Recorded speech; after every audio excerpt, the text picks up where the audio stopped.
কন্দৰ্পভাৱে বহুতো এটা গুৰুত্বপূৰ্ণ খবৰ দিব বিচাৰিছো। উজনিৰ বানাক্ৰান্ত ছাত্ৰ ছাত্ৰীৰ বাবে ৰাজ্য চৰকাৰে বৃহৎ পদক্ষেপ গ্ৰহণ কৰিছে। প্ৰায় 9 লাখ পাঠ্যপুথি প্ৰেৰণ কৰা হৈছে। উজনিৰ বানাক্ৰান্ত ছাত্ৰ ছাত্ৰীৰ মাজলৈ 9 লাখ পাঠ্যপুথি 7খনকৈ ট্ৰাকত প্ৰেৰণ কৰা হৈছে আৰু উজনিৰ বানাক্ৰান্ত ছাত্ৰ ছাত্ৰীসকলৰ মাজত বিতৰণ কৰা হ'ব।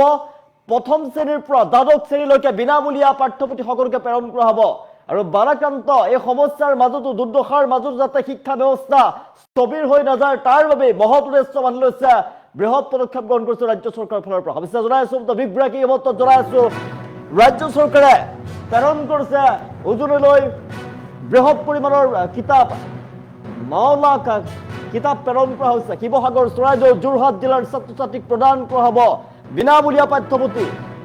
শিৱসাগৰ, চৰাইদেউ, যোৰহাটৰ ছাত্ৰ ছাত্ৰীক প্ৰদান কৰা হ'ব প্ৰত্যেককে বিনামূলীয়া পাঠ্যপুথি। 9 লাখ পাঠ্যপুথি লৈ 7খন ট্ৰাক ৰাওনা হৈছে উজনিলৈ। বানপীড়িত ছাত্ৰ ছাত্ৰীৰ কাষত ৰাজ্য চৰকাৰ 7খন ট্ৰাকৰ জৰিয়তে বানপীড়িত শিক্ষাৰ্থীৰ মাজলৈ যাব বিনামূলীয়া কিতাপ। প্ৰথম শ্ৰেণীৰ পৰা দ্বাদশ শ্ৰেণীলৈকে সকলো ছাত্ৰ ছাত্ৰীক প্ৰদান কৰা হ'ব বিনামূলীয়া কিতাপ। বিনামূলীয়া পাঠ্যপুথিৰ বিতৰণ কাৰ্যসূচীৰ শুভাৰম্ভ শিক্ষামন্ত্ৰী ৰণোজ পেগুৰ।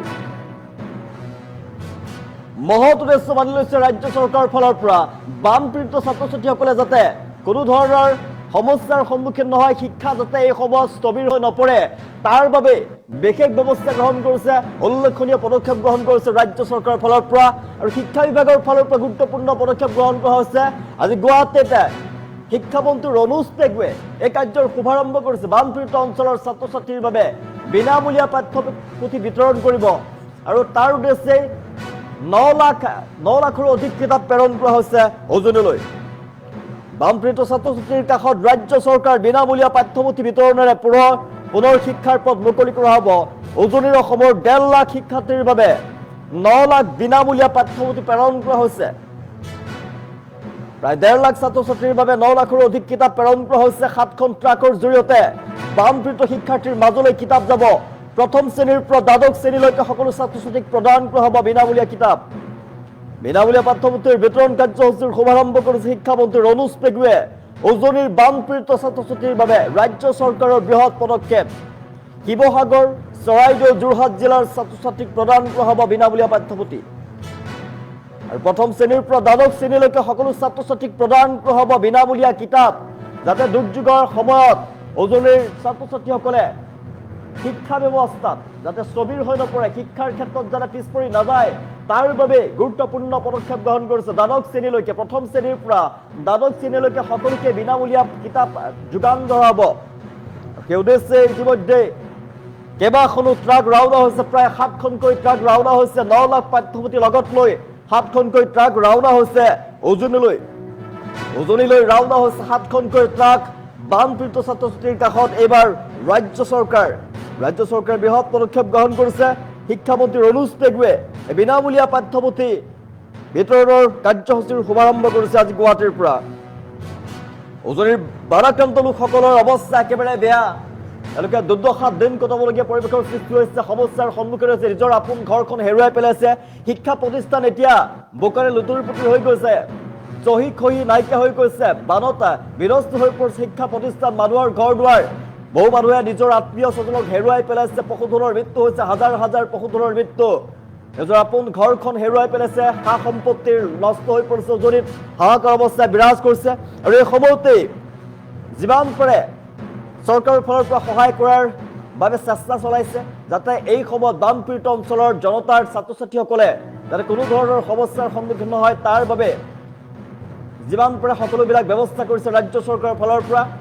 আৰু শিক্ষা ব্যৱস্থা যাতে স্থবিৰ হৈ নপৰে, বানপীড়িত অঞ্চলৰ ছাত্ৰ ছাত্ৰীসকলে যাতে পিছ পৰি যাব লগা নহয় তাৰ বাবে বিশেষ পদক্ষেপ গ্ৰহণ কৰিছে ৰাজ্য চৰকাৰৰ ফালৰ পৰা। আৰু বিনামূলীয়া পাঠ্যপুথি প্ৰেৰণ কৰা হ'ব। বিনামূলীয়া পাঠ্যপুথি ইতিমধ্যে প্ৰেৰণ কৰিছে, বিতৰণ কৰা হ'ব। প্ৰায় 9 লাখ পাঠ্যপুথি প্ৰেৰণ কৰিব বিনামূলীয়াকৈ। বানপীড়িত অঞ্চলৰ ছাত্ৰ ছাত্ৰীৰ বাবে বিনামূলীয়া পাঠ্যপুথি যোগান ধৰা হ'ব চৰকাৰৰ ফালৰ পৰা। বৃহৎ পদক্ষেপ গ্ৰহণ কৰা হৈছে আৰু গুৱাহাটীৰ পৰা আজি শিক্ষামন্ত্ৰী ৰণোজ পেগুৱে এই কাৰ্যসূচীৰ শুভাৰম্ভ কৰিছে। শিক্ষামন্ত্ৰী ৰণোজ পেগুৱে কাৰ্যসূচীৰ শুভাৰম্ভ কৰিছে। গুৱাহাটীৰ বনগাঁওস্থিত অসম ৰাজ্যিক পাঠ্যপুথি প্ৰণয়ন নিগম লিমিটেডৰ কেন্দ্ৰীয় ভঁৰালত কাৰ্যসূচী আজি আছিলে।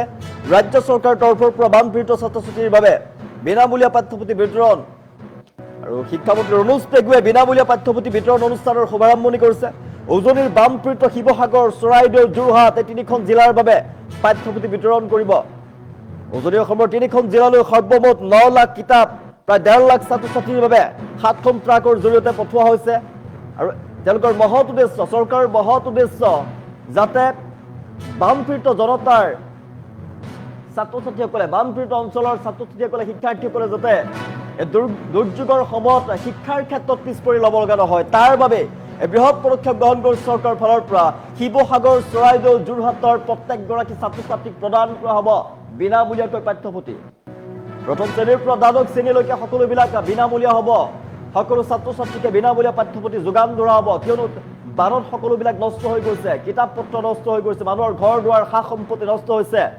লগতে ছাত্ৰ ছাত্ৰীসকলৰ যি কিতাপ আছিলে চাৰ্টিফিকেট কিতাপ পত্ৰ নষ্ট হৈ গৈছে আৰু তাৰ ফলতেই পুনৰ কিতাপ যোগান ধৰা হ'ব ছাত্ৰ ছাত্ৰীসকলক শিক্ষা ব্যৱস্থা যাতে স্থবিৰ হৈ নপৰে শিক্ষাত যাতে ব্যাঘাত জন্মাব নোৱাৰে দুৰ্যোগৰ সময়ত ছাত্ৰ ছাত্ৰীসকলক সহায় কৰাৰ উদ্দেশ্যে এই মহৎ পদক্ষেপ গ্ৰহণ কৰিছে গুৰুত্বপূৰ্ণ সিদ্ধান্ত গ্ৰহণ কৰিছে ৰাজ্য চৰকাৰৰ ফালৰ পৰা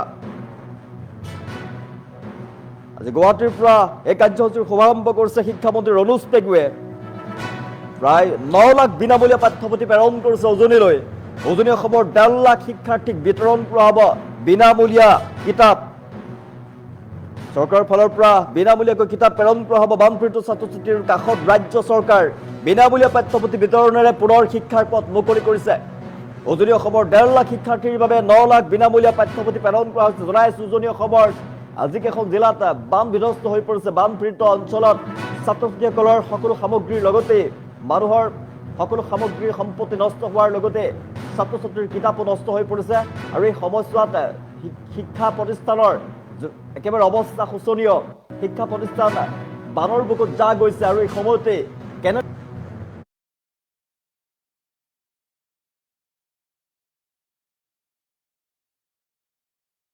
চৰাইদেউ আৰু যোৰহাট জিলাৰ এটা অংশ য'ত বিধ্বস্ত বানে আমাৰ ছাত্ৰ ছাত্ৰীসকলক ক্ষতিগ্ৰস্ত কৰিছে ছাত্ৰ ছাত্ৰীসকলক এই 26-27 বৰ্ষৰ কাৰণে বিনামূলীয়া পাঠ্যপুথি ইতিমধ্যে দিয়া হৈছিল কিন্তু বানপানীৰ কাৰণে আমি পুনৰবাৰ বিনামূলীয়া পাঠ্যপুথি আমি দিয়াৰ সিদ্ধান্ত গ্ৰহণ কৰি আজি আমি ইয়াৰ পৰা তাৰ শুভাৰম্ভ কৰোঁ ইতিমধ্যে 7খন ট্ৰাক শিৱসাগৰ চৰাইদেউলৈ এতিয়া ইয়াৰ পৰা ৰাওনা হ'ল কিমান শ্ৰেণীৰ হ'ব এইটো ক শ্ৰেণীৰ পৰা একেবাৰে দ্বাদশ শ্ৰেণীলৈকে প্ৰায় 1,21,000 ছাত্ৰ ছাত্ৰীৰ কাৰণে কিতাপ গৈছে কিমান মান কিতাপ বিতৰণ কৰিছে সৰ্বমুঠ প্ৰায় 9 লাখ কিতাপ চৰাইদেউ আৰু যোৰহাট জিলাৰ এটা অংশ য'ত বিধ্বস্ত বানে আমাৰ ছাত্ৰ ছাত্ৰীসকলক ক্ষতিগ্ৰস্ত কৰিছে ছাত্ৰ ছাত্ৰীসকলক এই 26-27 বৰ্ষৰ কাৰণে বিনামূলীয়া পাঠ্যপুথি ইতিমধ্যে দিয়া হৈছিল কিন্তু বানপানীৰ কাৰণে আমি পুনৰবাৰ বিনামূলীয়া পাঠ্যপুথি আমি দিয়াৰ সিদ্ধান্ত গ্ৰহণ কৰি আজি আমি ইয়াৰ পৰা তাৰ শুভাৰম্ভ কৰোঁ ইতিমধ্যে 7খন ট্ৰাক শিৱসাগৰ চৰাইদেউলৈ এতিয়া ইয়াৰ পৰা ৰাওনা হ'ল কিমান শ্ৰেণীৰ হ'ব এইটো ক শ্ৰেণীৰ